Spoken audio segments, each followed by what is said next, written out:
Assalamualaikum warahmatullahi wabarakatuh. Selamat pagi. Salam sejahtera bagi kita semuanya, para mahasiswa Universitas Pembangunan Pancabudi.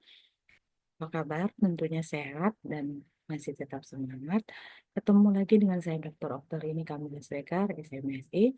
Hari ini kita masuk di pertemuan 9 ya. Kita akan bahas tentang peradilan Indonesia.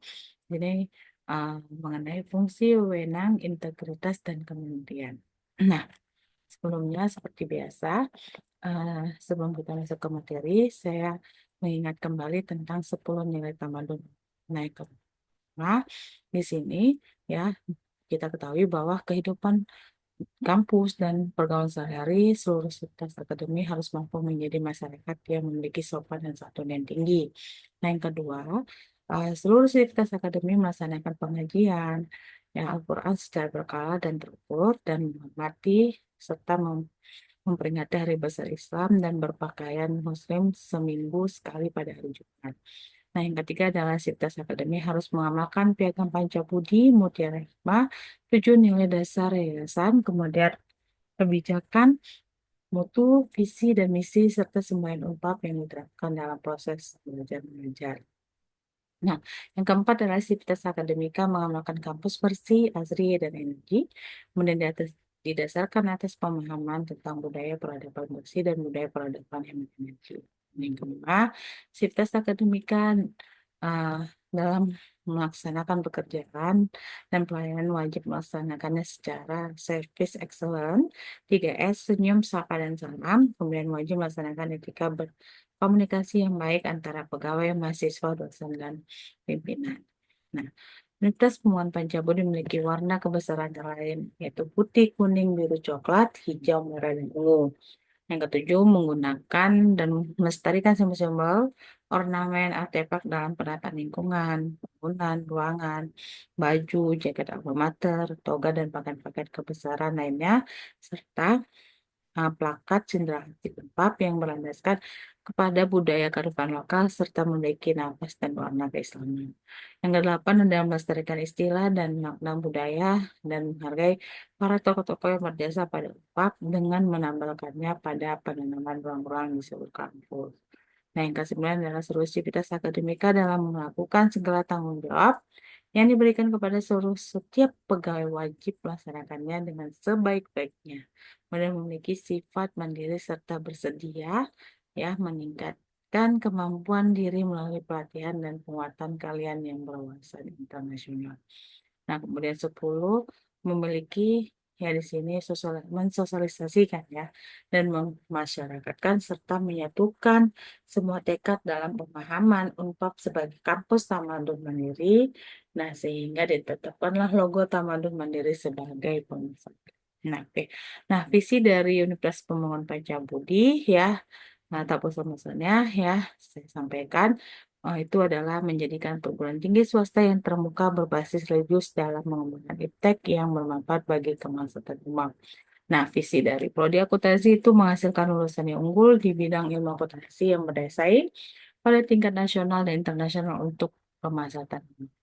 Nah, oke, lanjut. Nah, misi dari Universitas Pembangunan Pancabudi di sini adalah dalam melakukan pengabdiannya sesuai dengan Piagam Pancabudi, mengabdi pada Tuhan Yang Maha Esa, negara, nusa dan bangsa dan dunia.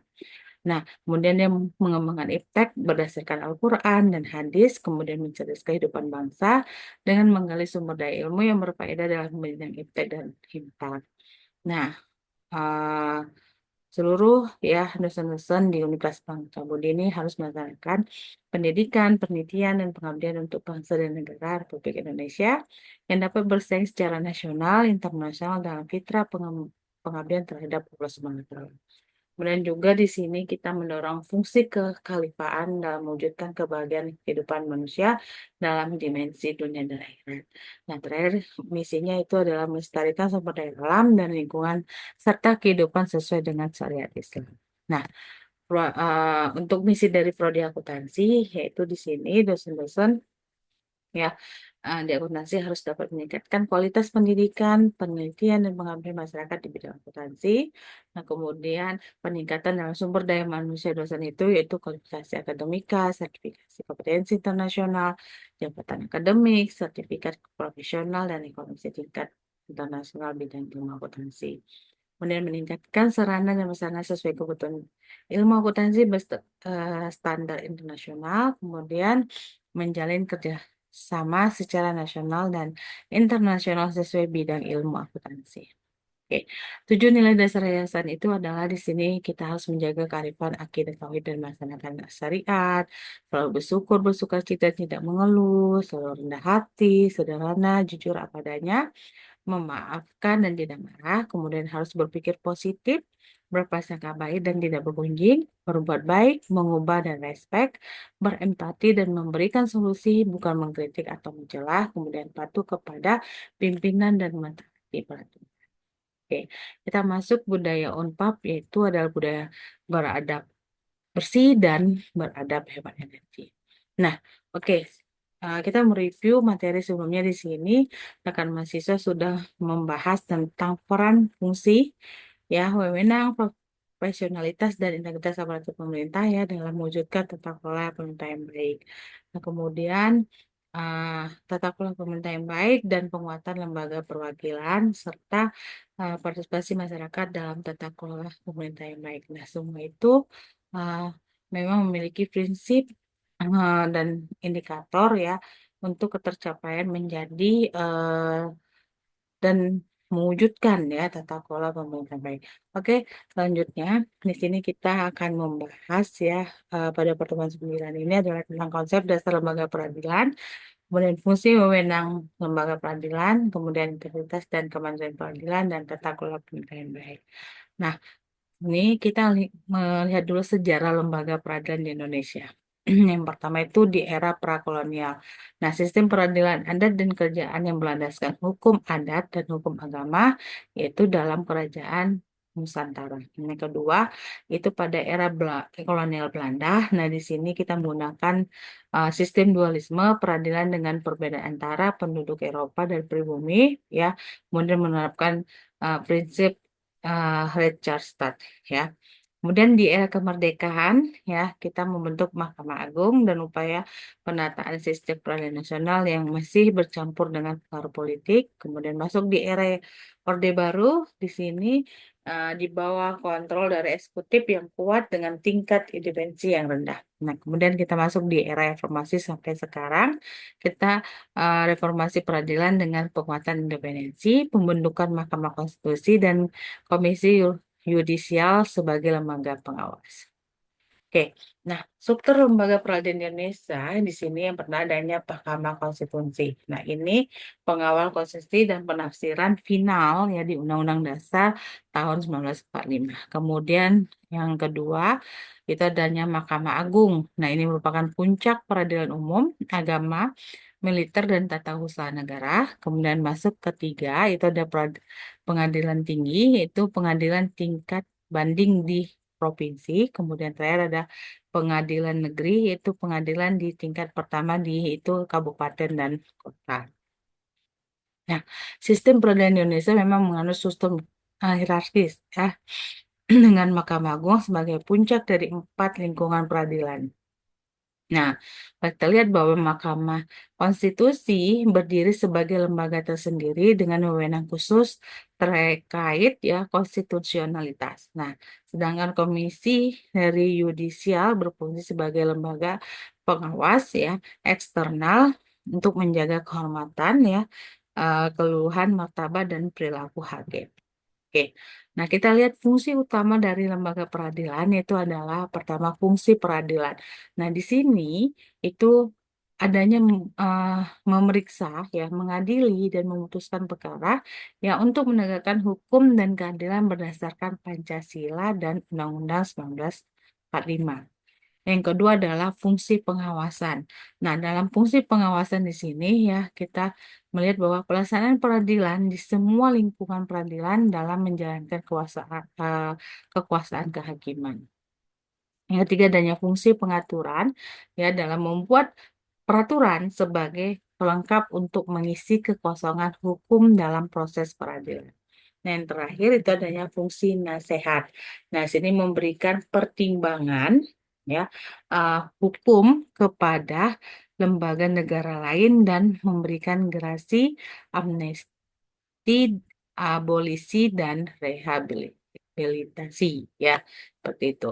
Nah, jadi lembaga peradilan di sini ya Bapak Ibu, uh, rekan mahasiswa, tidak hanya berfungsi sebagai forum penyelesaian sengketa, tetapi juga berperan dalam pembangunan hukum nasional. Ya, jadi dengan melalui putusan-putusan yang menjadikan yurisprudensi bahwa fungsi ini akan mencerminkan peran sentral peradilan dalam mewujudkan keadilan, kepastian hukum, dan kemanfaatan bagi masyarakat.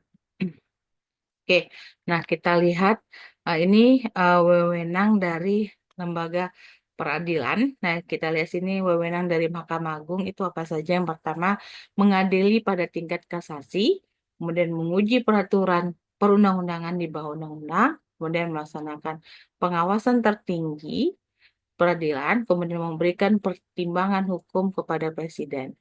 Nah, yang kedua, wewenang Mahkamah Konstitusi. Nah, di sini menguji undang-undang terhadap Undang-Undang 1945, memutus sengketa kewenangan antar lembaga negara, kemudian memutus pembubaran partai politik, dan memutus perselisihan hasil pemilihan umum. Nah, untuk kewenang pengadilan di tingkat pertama dan banding di sini adalah memeriksa, mengadili, dan memutuskan perkara sesuai kompetensi, kemudian melaksanakan pengawasan internal terhadap jalannya peradilan, kemudian melaksanakan keterangan, pertimbangan, dan nasihat hukum, kemudian terakhir adalah melaksanakan tugas khusus berdasarkan undang-undang.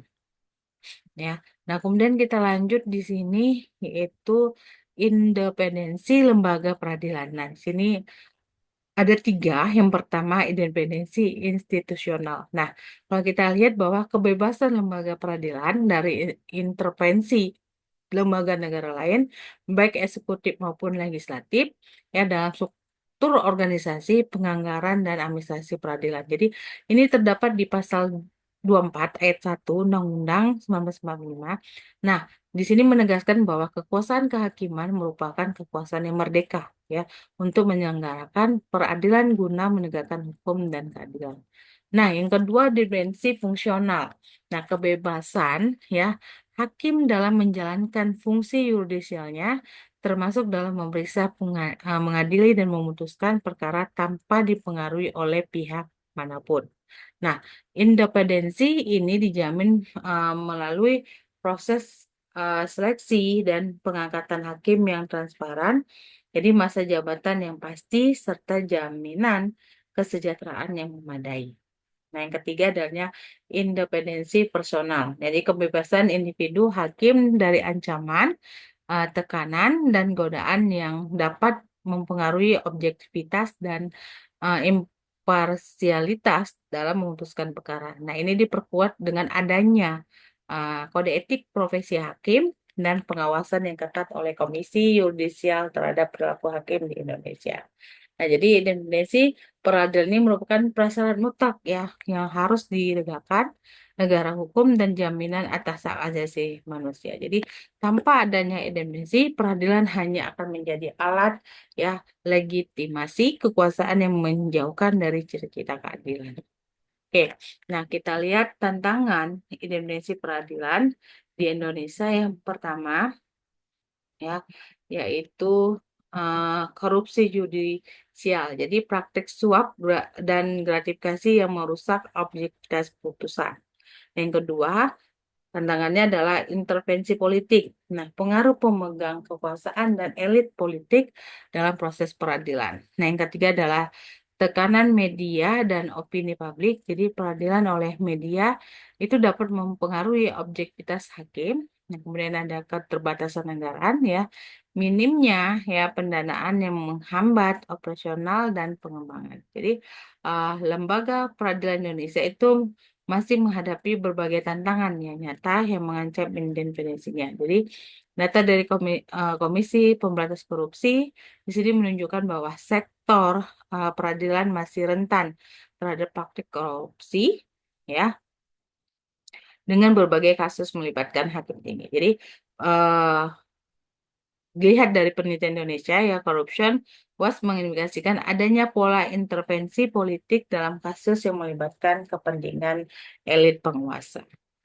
Oke, nah kita lihat di sini integritas dari lembaga peradilan itu pertama kita lihat adalah profesionalisme, ya menjalankan fungsi peradilan dengan kapasitas keilmuan dan keterampilan yang memadai sesuai standar profesi. Yang kedua, imparsialitas. Nah, sini maksudnya bersifat netral dan tidak memihak dalam memeriksa dan memutuskan perkara. Nah, kemudian tidak akuntabilitas, bertanggung jawab atas tindakan dan keputusan yang diambil dalam proses peradilan. Kemudian ada namanya transparansi, bahwa adanya keterbukaan ya dalam proses dan putusan peradilan yang dapat diakses publik dan terakhir adanya etika. Nah, sini kita mengharap menjunjung tinggi ya kode etik dan perilaku hakim dalam setiap tindakan. Nah, kemudian kita masuk upaya dalam penguatan integritas peradilan, yaitu yang pertama adanya pengawasan internal dan eksternal. Nah, maksudnya bahwa pengawasan Mahkamah Agung ini melalui badan pengawas dan pengawas eksternal oleh Komisi Yudisial untuk menjaga perilaku hakim sesuai kode etik. Kemudian pendidikan dan pelatihan berkelanjutan, ya peningkatan eh, kapasitas hakim dan peraturan peradilan ya melalui program pendidikan dan pelatihan yang komprehensif. Nah, kemudian yang ketiga adalah perbaikan sistem rekrutmen dan promosi. Nah, jadi dengan menerapkan sistem ya dalam rekrutmen, promosi dan mutasi hakim untuk memastikan kualitas dari SDM peradilan. Nah, terakhir adanya modernisasi sistem administrasi peradilan. Nah, bahwa di sini kita lihat bahwa implementasi dari teknologi informasi ya eh, dalam dalam manajemen ya perkara dan layanan peradilan untuk meminimalisir ya interaksi langsung yang rawan penyimpangannya. Nah, nah, jadi penguatan integritas lembaga pengadilan itu memerlukan pendekatan komprehensif, di mana adanya aspek yaitu regulasi, kelembagaan, dan budaya hukum. Nah, jadi upaya ini tidak hanya menjadi tanggung jawab internal dari lembaga peradilan, tapi juga membutuhkan dukungan dari negara lain dan partisipasi masyarakat sipil dalam pengawasan. Oke, nah kita masuk ke konsep tata kelola pemerintahan ya. Kalau kita lihat di sini, yang pertama ya, tuh adanya akuntabilitas. Nah, bahwa di sini tanggung jawab pejabat publik atas keputusan dan tindakannya kepada masyarakat. Nah, ya. Jadi setiap eh, keputusan, nah, artinya di sini aparatur pemerintah harus bertanggung jawab ya terhadap pengambilan keputusan kebijakan itu ya kepada masyarakat. Nah, kemudian masuk selanjutnya adanya transparansi. Jadi keterbukaan informasi ya dalam proses pengambilan keputusan dan kebijakan publik. Kemudian masuk ke partisipasi. Nah, jadi pelibatan masyarakat di sini katanya dalam proses perumusan dan pengawasan kebijakan. Nah, selanjutnya ada supremasi hukum.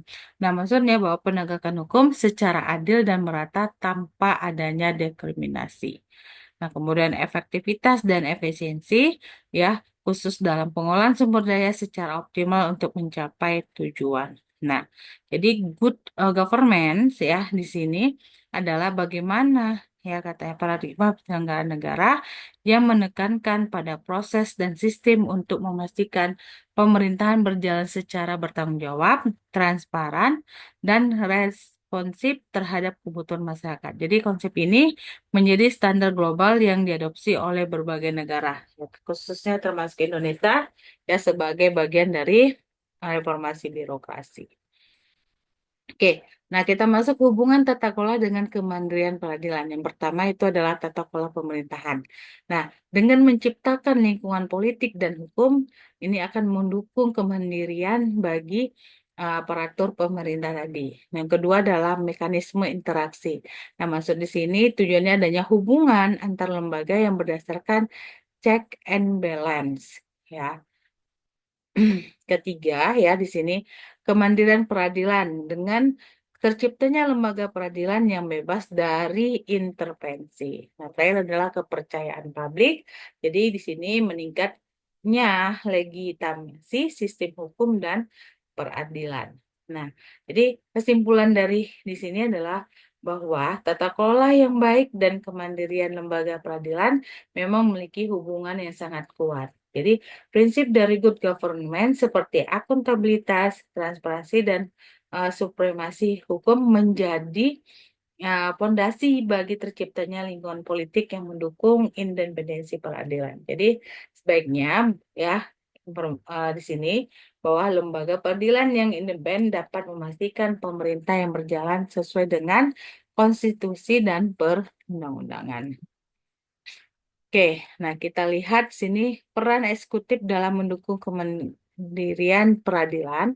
Yang pertama itu adalah jaminan anggaran yang memadai. Nah, maksudnya ya di sini bahwa dalam menyediakan alokasi APBN ya yang cukup ya untuk ke operasional peradilan tanpa intervensi dari penggunanya. Jadi sehingga mengurangi ketergantungan finansial yang dapat mempengaruhi kemandirian.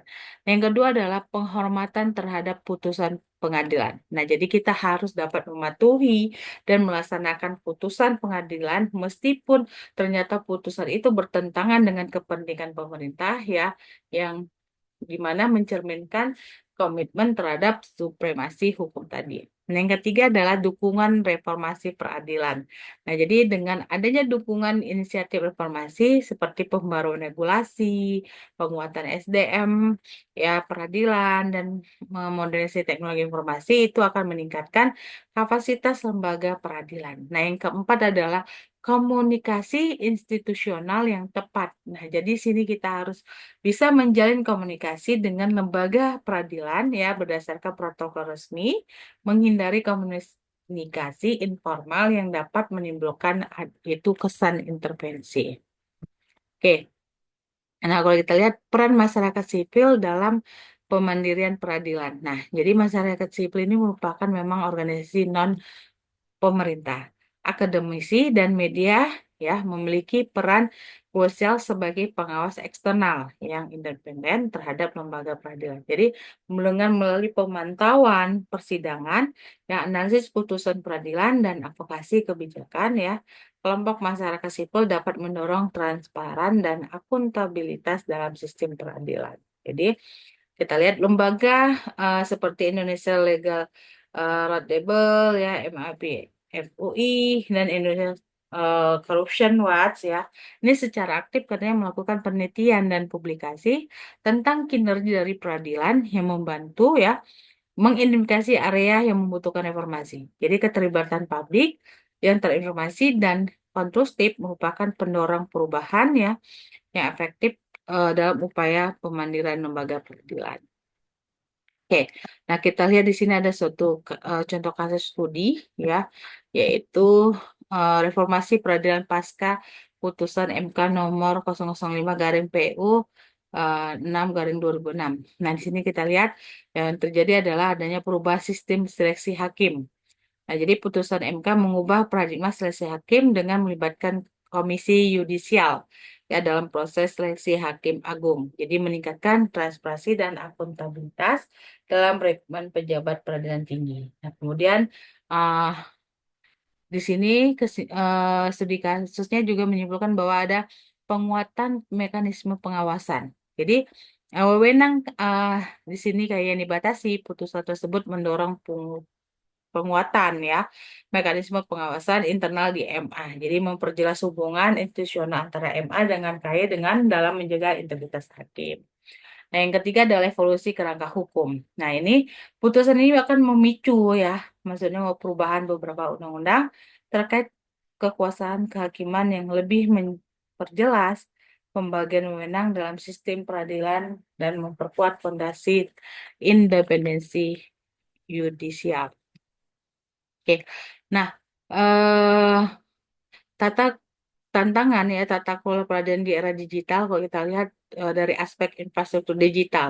Tantangannya adalah kesenjangan internet antar daerah. Nah, tapi memiliki peluang di sini pemerataan layanan peradilan secara nasional Nah, kemudian kalau aspek literasi digital, tantangannya adalah kesiapan SDM, peradilan, dan masyarakat. Peluangnya adalah meningkatkan efisiensi dan aksesibilitas, ya. Untuk kemampuan selanjutnya untuk keamanan data, gitu ya. Tantangannya ada di sini resiko peretasan dan kebocoran informasi. Nah, peluangnya apa? Di sini peluangnya adalah peluang integritas sistem informasi peradilan. Kemudian di aspek regulasi, tantangan adalah kebutuhan pembaruan hukum acara. Peluangnya adalah modernisasi kerangka hukum peradilan. Kemudian ada disrupsi AI, ya maksudnya etika penggunaan IE dalam pengambilan keputusan dan peluangnya di sini adalah analisis prediktif untuk pengembangan jurisprudensi, ya. Oke, nah kita lanjut praktik baik internasional dalam pemandirian peradilan. Kemudian adalah contoh di sini ada model dan di Denmark, ya Dewan Administrasi Peradilan. Nah, pengelolaan administrasinya katanya dan anggaran peradilan oleh badan independen yang terpisah dari eksekutif. Kemudian dia meminimalisir ketergantungan finansial pada pemerintah. Sedangkan kalau di Afrika Selatan, ya Komisi Pelayanan Yudisialnya di sini mereka dalam proses seleksi hakim yang inklusif dengan melibatkan perwakilan masyarakat sipil, ya kemudian meningkatkan legitimasi dan kepercayaan publik. Nah, kalau kita lihat di Italia, ini Consiglio Superior ya del Magistratura, ya bahwa Dewan Yudisial ini kuat ya mengelola seluruh aspek karir hakim.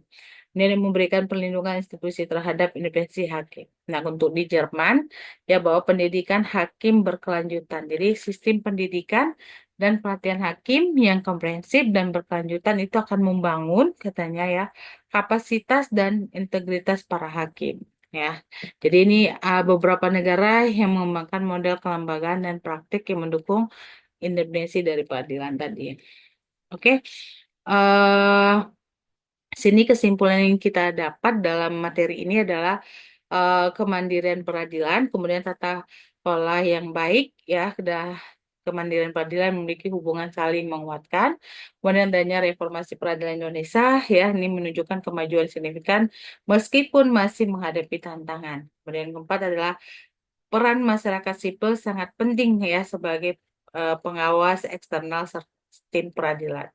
Nah, eh untuk rekomendasi kebijakan, di sini kita perlunya penguatan otonomi anggaran peradilan melalui alokasi APBN yang pasti. Kemudian kita melakukan penyempurnaan ya sistem seleksi dan pengembangan karir hakim berbasis merit. Kemudian percepatan modernisasi sistem administrasi peradilan berbasis teknologi dan peningkatan sinergi antara lembaga dan dalam ekosistem peradilan dan terakhir itu adanya penguatan partisipasi masyarakat dalam pengawasan dan evaluasi kinerja peradilan. Oke, baik. Sekian dulu materi kita hari ini. Saya ucapkan terima kasih. Assalamualaikum warahmatullahi wabarakatuh. Selamat pagi.